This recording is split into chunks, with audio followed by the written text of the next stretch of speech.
എനിക്ക് ഓരോ നിമിഷവും നിറവുള്ളതാണ്. വ്യത്യസ്ത ഭാവങ്ങൾ നിറഞ്ഞതാണ്. ആഴമുള്ള അനുഭവങ്ങളിലേക്ക് അവ വഴി തുറക്കുന്നു. ആസ്വദിക്കൂ തന്മയി ഭാവത്തിൽ. തന്മയി ജ്വല്ലറി, നിലമ്പൂർ.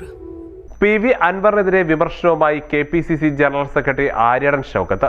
അൻവറിന്റെ UDF പ്രവേശനം സംബന്ധിച്ച് UDF നേതൃത്വമാണ് ചർച്ച ചെയ്ത് തീരുമാനമെടുക്കേണ്ടതെന്നും ആര്യടൻ ഷൗക്കത്ത്. മുൻപും PV അൻവർ നിരവധി പ്രഖ്യാപനങ്ങൾ നടത്തിയിട്ടുണ്ട്. DMK പ്രഖ്യാപനം, TMC പ്രവേശനം ഇങ്ങനെയെല്ലാം കേട്ടിട്ടുണ്ട്. 2016 ആര്യടൻ മുഹമ്മദും കോൺഗ്രസും കരിമ്പുഴ വന്യജീവി സങ്കേതമായി പ്രഖ്യാപിക്കും മുൻപ് ഇക്കാര്യം ചൂണ്ടിക്കാട്ടിയതാണ്. ഇക്കാര്യത്തിൽ നിലപാടെടുക്കാൻ അൻവറിന് 9 വർഷം കാത്തിരിക്കേണ്ടി വന്നു. പ്രളയത്തിൽ വീടുകൾ തകർന്ന 5 വർഷമായിട്ടും ആദിവാസി കുടുംബങ്ങളെ പുനരധിവസിപ്പിക്കാൻ കഴിഞ്ഞില്ലെന്നും ഷൗക്കത്ത് ആരോപിച്ചു. അല്ല, ഞാൻ ചോദിക്കട്ടെ, ഇതിലൊക്കെ നമ്മൾ അഭിപ്രായം പറയേണ്ട കാര്യം എന്താണുള്ളത്? അൻവർ DMK-യിൽ ചേരുന്നു എന്ന് വലിയ വാർത്ത ഒക്കെ നിങ്ങൾ തന്നെ പ്രചരിപ്പിച്ചു, അൻവറും പറഞ്ഞു. അത് കഴിഞ്ഞ് TMC-യിൽ ചേരുന്നു എന്ന വാർത്ത വന്നു. ഇപ്പൊ UDF-ൽ ചേരുന്നു എന്ന വാർത്ത വന്നു. ഇതിനൊക്കെ നമ്മൾ പ്രതികരിക്കാൻ നിൽക്കണം, അതിന്റെ ആവശ്യമുണ്ട്. അല്ല, അത് അപ്പൊ ഞാൻ അങ്ങനെയാണ് ഈ കഴിഞ്ഞതിലൊക്കെ പ്രതികരിക്കണ്ടേ? ഇതൊന്നും ഞാൻ ചോദിക്കട്ടെ, DMK-യിൽ അൻവർ ചേരാൻ പോകുന്നു എന്ന് DMK അല്ല പറഞ്ഞത്. അൻവർ TMC-യിൽ ചേരാൻ പോകുന്നു എന്ന് TMC അല്ല പറഞ്ഞത്. അൻവർ UDF-ൽ ചേരാൻ പോകുന്നു എന്ന് നിങ്ങളും UDF-ഉം അല്ല പറയുന്നത്. അല്ല, UDF അല്ല പറയുന്നത്. അപ്പോ ഇതിനൊക്കെ നമ്മൾ എന്തിനാ പ്രതികരിക്കുന്നത്? ഒന്ന്. രണ്ടാമത്തൊരു കാര്യം, അതൊക്കെ പാർട്ടി നേതാക്കന്മാർ തീരുമാനിക്കേണ്ട കാര്യം. നമ്മളെ സംബന്ധിച്ചിടത്തോളം പറയാനുള്ളത്, അൻവറിന് അല്പം വൈകിപ്പോയി എന്ന അഭിപ്രായമുണ്ട്. കാരണം കഴിഞ്ഞ 9 വർഷമായി നിലമ്പൂരിലെ കർഷകർക്ക് ഈ കാട്ടാൻ അക്രമത്തിനെതിരെ നമ്മൾ വലിയ ജനകീയ സമരങ്ങൾ നടത്തി വരിക.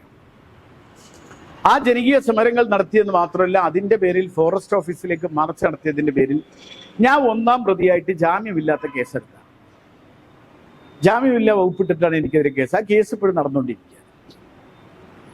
ഇതൊക്കെ നടത്തുമ്പോഴും നമ്മൾ ഈ ശബ്ദം മുൻപ് കേട്ടിട്ടില്ല. അതാ ഞാൻ പറഞ്ഞത്.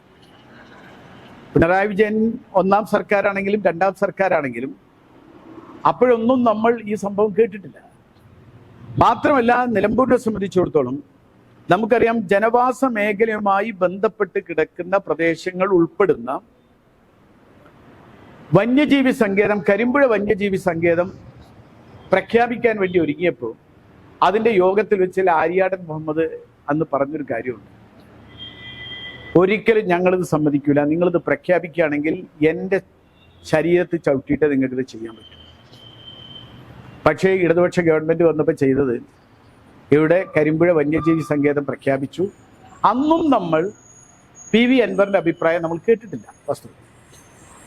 അത് കഴിഞ്ഞ് 2019 വന്നപ്പോൾ 2019 ഈ നിലമ്പൂര് പോത്തുകല്ല് പഞ്ചായത്ത്, കരുളായി പഞ്ചായത്ത്, വഴിക്കടവ് പഞ്ചായത്ത്, 3 പഞ്ചായത്തുകളിലേക്ക് 300 ചില്ലാനം ആദിവാസി കുടുംബങ്ങൾ പ്രളയത്തിൽ അവർക്ക് വീട് നഷ്ടപ്പെട്ട് അവർ പ്ലാസ്റ്റിക് ഷീറ്റിനുള്ളിൽ കഴിയാണ്. ഇപ്പോഴും നിങ്ങൾക്ക് പോയൊക്കെ കാണാം.